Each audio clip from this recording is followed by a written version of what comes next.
अब हम एक क्वेश्चन देखेंगे। क्वेश्चन ये है, Sonali deposits rate 240 per month at 10% per annum in a bank and the bank pays her 4,662 on the maturity. Find the total time for which the account is held.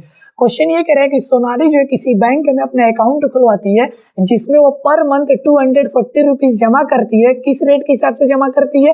10% per annum उसकी rate है, इस हिसाब से वो जमा करती है। तो at last means eight the time of maturity जो बैंक उसको टोटल अमाउंट वापस करता है वो है 4,662। मीन्स ये जो है amount at the time of maturity है।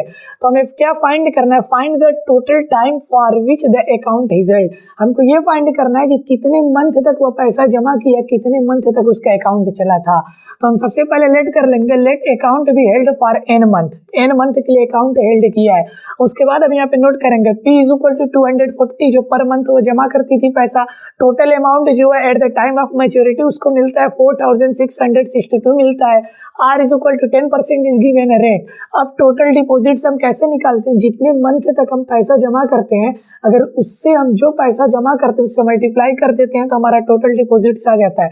240 रुपीज वो जमा करती है पर मंथ। कितने मंथ तक जमा करती है? एन मंथ तक। तो हमें पता चल जाएगा टोटल उसने कितना जमा किया है। 240 multiply by n that is 240 n. अब हम जानते हैं amount is equal to total deposits plus simple interest होता है हमारा। अमाउंट हमारा गिवन है 4,662 is equal to total deposits 240 n. यहाँ पे हम इसको निकालें total deposits plus S I. अब यहाँ पे S I is equal to, जब हम एस आई निकालेंगे इधर आएगा ट्रांसफर होगा, that is S I is equal to 4,662 minus 240 n.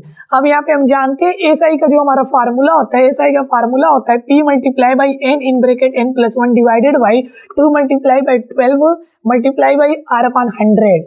अब एस आई की वैल्यू हम यहाँ पे फाइंड की है 4,662 माइनस 240 एन। तो यहाँ पे ये वैल्यू हम पुट कर दी एस आई की जगह इतना is equal to 240 multiply by n in bracket n plus 1 divided by 12 टू जाए 24 और P की जगह 240 हम पुट कर दिए multiply by R is equal to हमारा 10 दिया है 10 अपॉन 100 हो जाएगा।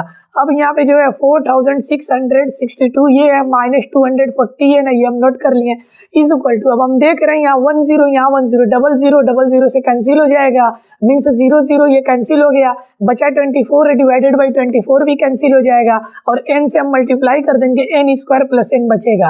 अब यहाँ पे ये माइनस में 240 है ना, माइनस में उधर जाएगा प्लस होगा, ये जो हमारा प्लस में उधर जाएगा माइनस होगा। So we can write n square plus n. अब ये 240 उधर जाएगा प्लस में हो जाएगा प्लस 240 एन माइनस ये यहाँ पे प्लस में उधर जाएगा तो ट्रांसफर होगा माइनस में हो जाएगा 4,662 इज इक्वल टू 0। क्यों?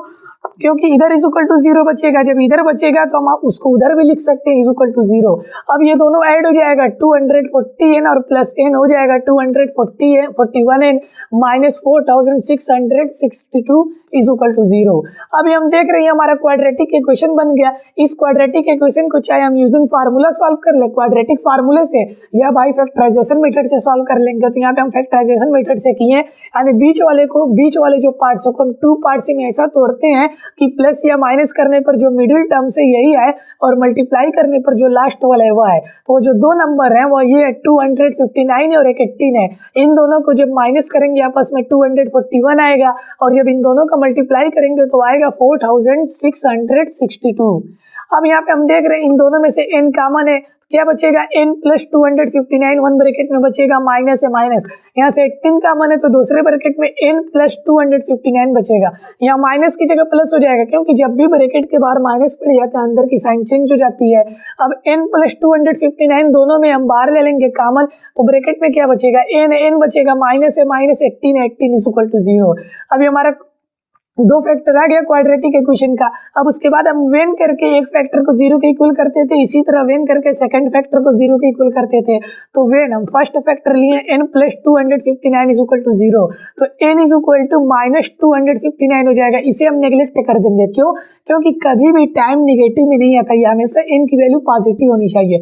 सो 259 को हम नेग्लेक्ट कर देंगे। अब इसको लेके चलेंगे, when n minus 18 is equal to 0 तो n इज इक्वल टू 18 आएगा। So we can say that n is equal to 18 month, यानी कि जो सोनाली का अकाउंट था वह 18 मंथ तक होल्ड किया था।